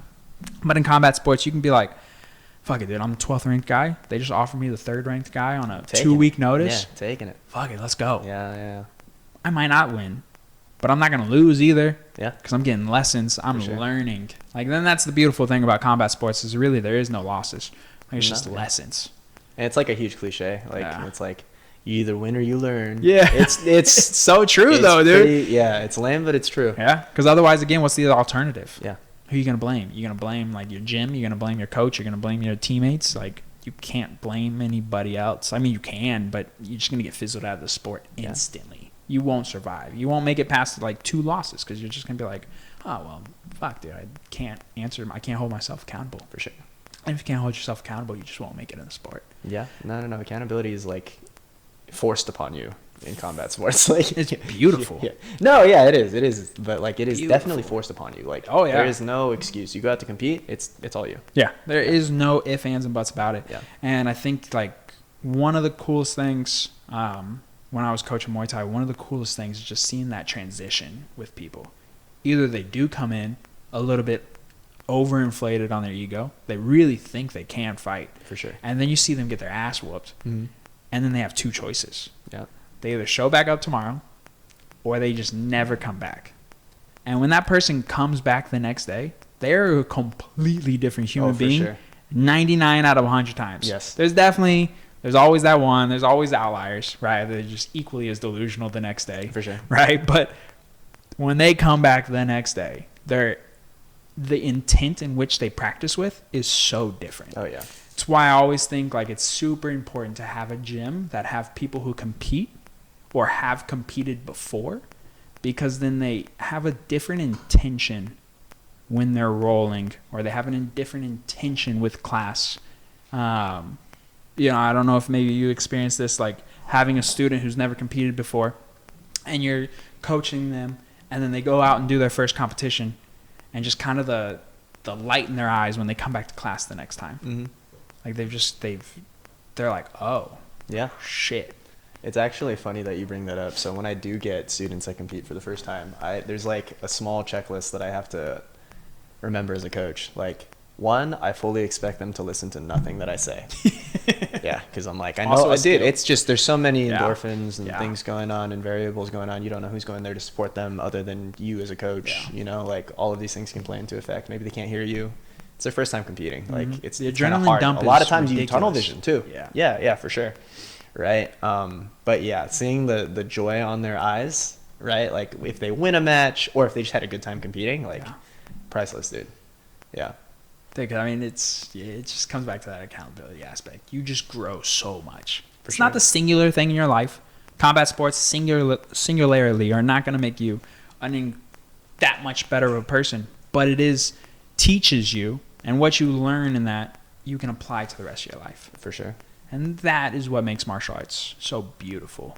And I think that's why I don't push anybody to come try jiu-jitsu or to come do Muay Thai, because the shit does suck. Like, it does hurt. Yeah. Right? Like, it's not for everybody. Yeah.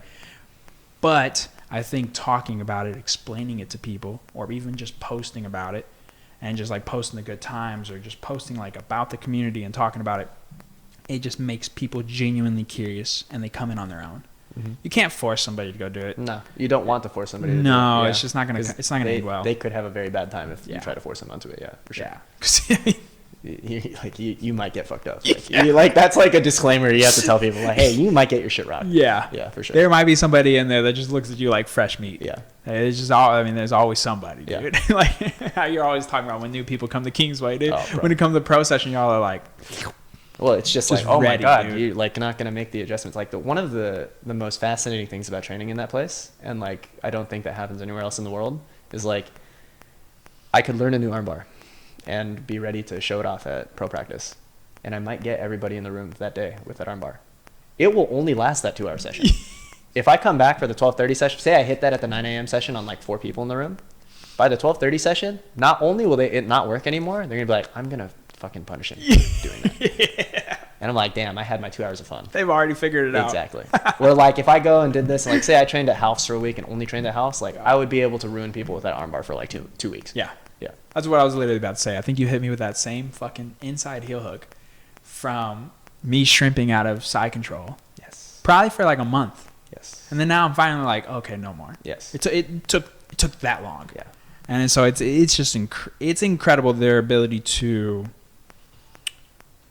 figure out the solution that fast. Yeah. Because I think so much of jiu-jitsu and combat sports in general is just problem solving. Mm-hmm.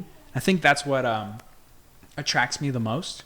I play a lot of chess, or I've been trying to play a lot of chess in order to try to help with problem solving. I gotta connect you with Oliver Taza. He's playing a lot of chess. Right? Yeah? Yeah. In my head, I don't think these two things. I mean, maybe they are, dude. But in my head, I'm thinking chess is just very high level problem solving with zero consequences. Mm-hmm. Jiu-jitsu is high level problem solving with plenty dire of consequences. Right? Yeah. That's what Joe Rogan, that's how he describes For it sure. all the time.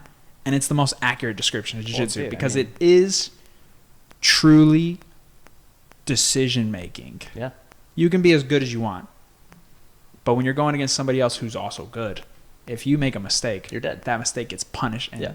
you're dead. You're dead. Literally. Right. Like, I think we were talking about this, I don't know if it was with you or if it was with Abe, but we were talking about Gordon and how, Abe's like, everybody gets caught. But Gordon hasn't been caught in forever. mm-hmm. And how impressive that is. Oh, for sure, dude. People in the sport give it credit, but like people outside of the sport or just like spectators who don't necessarily train, I don't think they understand how crazy that is to not get caught. Yeah. Like everybody gets caught. Oh yeah. Like if you train long, I mean, just like even in the training room, like every once in a while, like there's just people who get you and you're just like, fuck, that shouldn't have happened.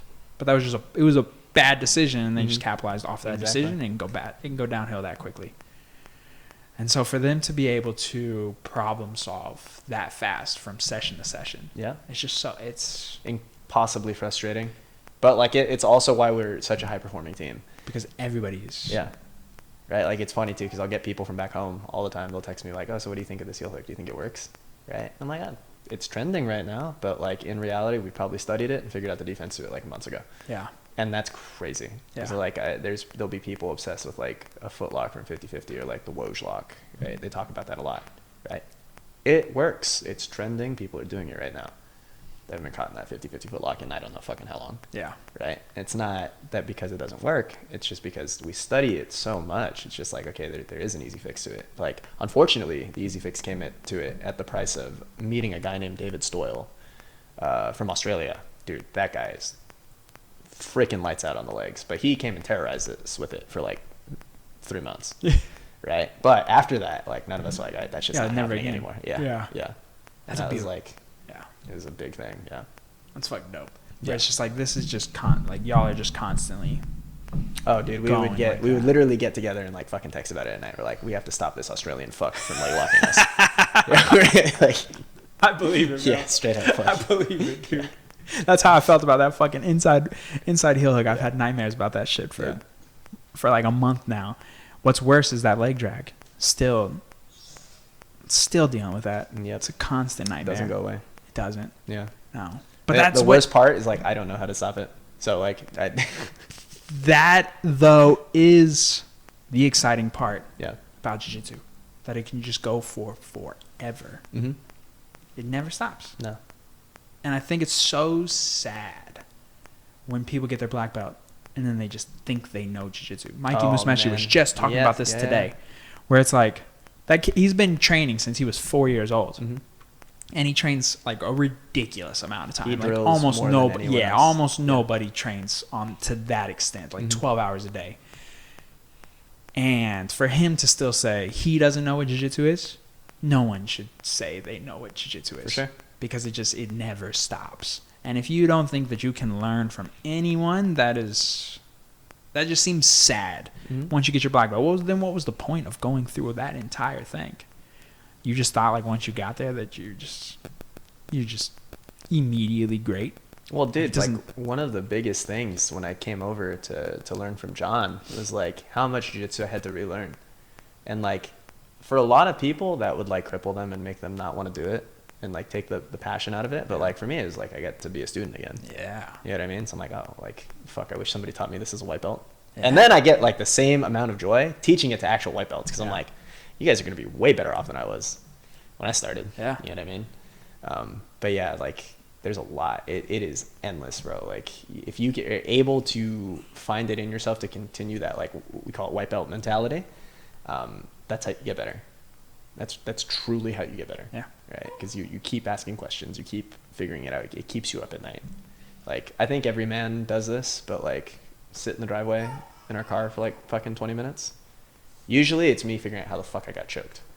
Yeah, but like everybody goes through that, you know? Dude, shit. There was a week not too long ago that there was 2 nights in a row where I just drove home with no music. I just got fucked up 2 days in a row. They just absolutely murdered. Yeah. I forget what I was trying. I think it was like, because I've been working so much on the top passing that I think that's what I was working on, and I just kept getting entered on the legs and just kept getting fucking heel hooked over and over and over and over again. And I was just like, bro, fuck. So just no music on the ride home and just constantly just trying to just rethink about it. Okay, how can I stop them from even getting that far? And then it just slowly starts to happen. They get like an inch further, then they get another inch further, and then it's to the point where it's like, oh shit, like 4 out of the 7 rounds, I passed people's guards without them even entering the legs. I didn't even have to defend the legs yet. Yeah. Right? And it's just that it's just that fucking game. Yeah. It's addicting. Yes. It's addicting. 100%. And so I've been playing chess, trying to like help with my problem solving ability. Okay. I think something that I personally struggle with, and I think a lot of people kind of struggle with this, is like we see the problem and we get fixated on the problem instead of just simply just taking a step back and just finding the solution. Mm-hmm. Like, shit, dude, just fucking jerry-rigging this. Like I said, all of this, like setting this whole thing up, was just because we didn't have a laptop charger. And we could have easily just been like, oh, we'll just order a charger and we'll just reschedule the whole thing. And we just won't do this. Or not even being able to put this on the TV because it doesn't connect to the computer. And so what we did, we just, so here's the problem. Now let's find the solution. Fuck the problem. Like that shouldn't stop you. Yeah. We should be focusing on the solution and not the problem. And so yeah, in a roundabout way, I'm trying to use that from chess because there is no dire consequences. I'm just playing on my phone. Don't give a fuck about the record. And then trying to apply that to jiu-jitsu and get better at the decision making because I definitely, dude, bro, if you hit me with that damn, that is literally on my bingo card for next week. So if I get hit one more time with that stupid full Nelson from the back, trying to fight that hand, I swear to God, I just, that's kept me up at night. Trying to peel that hand, bro. Trying to peel that hand, dude. Fucking Christos. Yeah. Yeah, dude. Trying to peel that hand, and then the other hand just gets snagged, and you're just like, well, I did this to myself. I did. Yeah. It's exactly what happened. Yeah. I came home and I told her, I was like, he put me in that stupid fucking move. For sure. And I was like, the worst part about it was I was defending it fine, and then I gave it to him, and I was like, fuck. Why am I like this? I know. Why? Exactly. Why am I like this? And so I'm like, please, chess, please help me out here. So like, what's actually funny is the way that I have found relates like a non-stressful activity on my body to help me with my decision making is actually playing video games. Yeah. Yeah. Right. Because like the consequence is you die in the game. Yeah. And you right? just But your like body's fine. What do you like to play? But What do you like to play? So I was actually just telling her I used to be a semi-professional World of Warcraft player. Fuck yeah. Okay. Yeah, over COVID. Yeah. Right, so I would play with the team and we'd play for money. But it's just the consequences. There's 3 of us, so there's 2 people relying on me. Yep. Right, so this is, I wouldn't go as far as like this relates to team sports, but this at least helps me with my decision making without putting stress on my body. And this contributes directly to jiu-jitsu. Is just like I have to make fast-paced decisions, or else somebody or me on my team dies. Yep. Right? So there is dire direct consequences, especially when you're playing for like money. Yeah. Sure. You don't want to lose. We're competitive people. We're competitive as fuck. Fucking don't want to lose anyways, exactly. Right? So that is a way, like chess, like you can kind of take your time with how often and intentionally you move your pieces. Yeah. Right? In 3-on-3 World of Warcraft, like it's like, okay, well, if I don't do this on time, within 2.4 seconds, I'm dead. Yeah. Right. So then it just makes your processing time faster and faster and faster, and that does directly correlate with jiu-jitsu. Right. It's just not as painful. Hell yeah. Yeah. There's something recently that came out that said surgeons who play video games are something like 27% less likely to make a mistake during surgery. Fair. Like, there is benefits to playing video games. Mm-hmm. Hand-eye coordination. And Very like, important. Dude, there's so many times where something will fall out of my left hand and I'll catch it with the other hand. And I'm like, that's video. That's straight video games. I'm Spider-Man. There's nothing else that I've done in my life that would contribute to that other than playing video games. Because I was playing I kind of like semi-pro Call of Duty for Black Ops 2.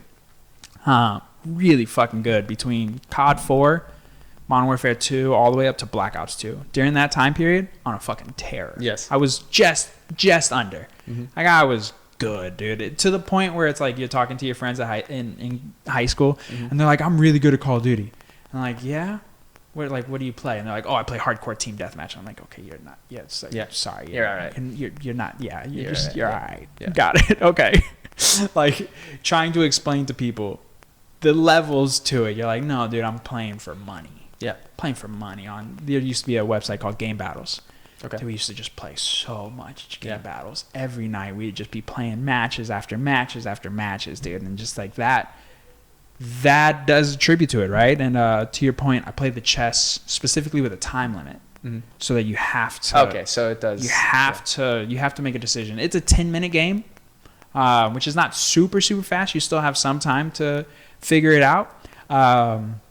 Which I think is perfect at the moment because I'm still trying to figure out, like, how do I want to start the game? Is there a preferred method for me to start the game? Should I move which piece here, there to set up this potential trap or set up, make a mistake, right? Just like in Jiu-Jitsu, and I think that goes back to kind of what we were talking about earlier, where one of the most beautiful things that y'all do when, like, Gordon posts a video of y'all rolling or, whoever's there videotaping, like half the team has their own videographer at this point, but whoever's posting their video, when y'all roll at like 10%, it's a thing of beauty because I feel like there's so much growth that comes during those rounds because you do have that extra second there to be like, okay, my hand is on his hip. He has his hand here. I'm going to extract this. And you have that extra second there to solve the problem so that the consequences aren't full speed every time. Yeah, that and you see so much more diversity in the game. Like, you see way more breadth of knowledge in jiu-jitsu when you get rounds like that. How so? It's like there might be something you're hesitant to pull the trigger on. Like, for me specifically, it's like wedging back takes, like Berimbolo style back takes, right? I might not see the opening to go shoot my hips into that position if I'm going at 100 miles an hour. But we slow it down for a second, and I'm like, oh, I don't need to, like, high step my leg out of this position. I can go into wedging back take from here. That slowly allows me to build confidence in it. And that's when you get these things. Exactly. That's how you develop skills at, like, I think the professional level. It's a lot easier. Yeah. Yeah. Yeah, because, again, you can't fucking try to kill each other and go 100%. No. Every single Nobody's day. going to learn. Nobody's going to develop new things. Yeah. Because, and it's awesome that y'all have that space to do that with each other because everyone's there is operating under the same mindset versus when you are training at, just any other gym that's not necessarily like a formal team per se. You have a mixture of people. You have people who are competing. You have people who just train 6-7 days a week.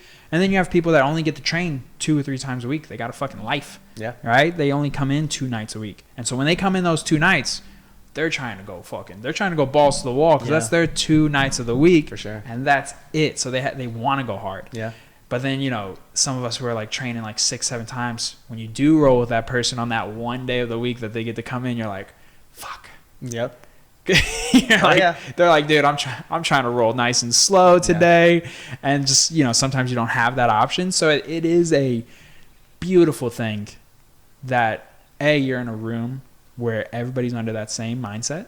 And so y'all have those days where you're just like, oh no, we're just going to go 10%. We're all equally as sore at this point. It's fucking Thursday. Yeah. Right. We're on our 8th session. It's Thursday. Let's chill. When it comes to, I would imagine maybe it's a little bit different for y'all because you have so many different people competing at different times throughout the year. But one thing that I thought was very beneficial when I was coaching Muay Thai is during the sparring time, I would bring everybody in before we started sparring, and I'd be like, all right, so today we're going to go 40% to the head, 60% to the body, medium heart rate. I stole this from watching Dima run the B-team camp, where he would have like low heart rate days, medium heart rate days, and then high heart rate days. Sure. I love how he kind of broke that down. I felt like it was easily digestible, and everybody kind of understood the purpose. And so, again, kind of triggering that alter ego thing, on Saturday, if it's a high heart rate day, you better fucking come in. Yeah. Because someone's going to try to kill you. For sure. And so if you come in lazy, or if you come in not locked in, it's going to be a bad day for you because we're going hard. Yeah. And I felt like, at least maybe this is probably me projecting on my students, but I felt like that was a better way to kind of set that up, where it's like, okay, today's just a low heart rate day, right? Where y'all are rolling at your 10%, or like, we're only going, 40% of the head, but we're going to go real. It's just going to be real technical today. But then, you give them a heads up, you're like, hey, Saturday, we're going to do this. Is it possible to even for y'all to structure your training like that, since everyone's always competing at different times throughout the year? But do y'all do something similar to that? So specifically, it won't be like guided in the practice that we will be doing that, where it's like specifically structured that way. However, it is more on the athlete to just be like, hey, I need this round. I need you to bring some intensity, and like just to be like, hey, can we do the open round today? So like specifically, if I were to be like, okay, I'm fighting a wrestler, right? Fought a wrestler, the last super fight that I had over at main character, right? So I knew I was gonna need guys that could bring a high pace. So constantly I was like, hey, like before practice would start, I would come up to Dorian and be like, hey, can we do the open round today? Because I'm fighting a good wrestler. I need that look, right? Okay. That kid's gonna try and tear me a new one. So like, I knew, okay, at the end of the day, I'm going to get what I need. Yeah. Right. So it's less so that the room provides that like structure in itself. It's more so that you have to create it for yourself. But like I said, we have such a wide array of athletes, and we're always getting ready for something. And everybody's traditionally in like really, really good shape. Yeah. Right. We can kind of pick and choose and guide our practice throughout the week to get what we need.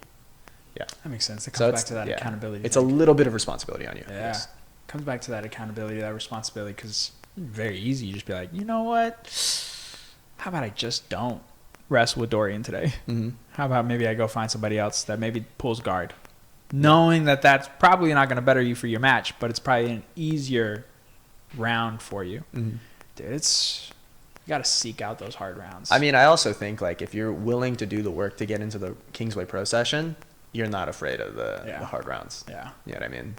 You kind of look forward to them. Yeah. Yeah. Because like it's why you're here. Honestly, like, for me, it's why I'm here. Like, yeah. Do you find it's hard to sometimes dial that down? Because you guys are like, to dial that down where it's like to not go hard all the time. Oh, dude. Yeah. It's impossible. When I go home, I'm the worst. Like I'll go to a pro session back with my old team when I'm home, and like I'm just like, oh, okay, we're at a pro session. I'm on. Good luck. You know what I mean? And like it'll just be me mercilessly killing some poor blue belt. Like, like I'm not teaching fucking class. I'm here to train. I'm training for me. Like it's definitely hard. I have to remind myself. I'm like, oh, this dude's like a dad with like a fucking 9 to 5. Damn. Yeah, or they don't train full time. Or like I usually realize that like halfway through the round after I've tapped them like 4 times, or I'm like, I'm a monster. You're like, oops. I should stop. Yeah, I should stop. Yeah, I should. Right? Like, so yeah, no, there's definitely some hard balance with that, because like it's what the room creates out of you. Yeah. Right. So I generally try, like if I'm going on vacation or I'm going to visit back home, I generally try to train at less pro sessions, and I try to train more at night where I can like not have to snap into being in that alter ego state. That way I can enjoy my time. I can socialize. I don't have to fucking try and break your shit.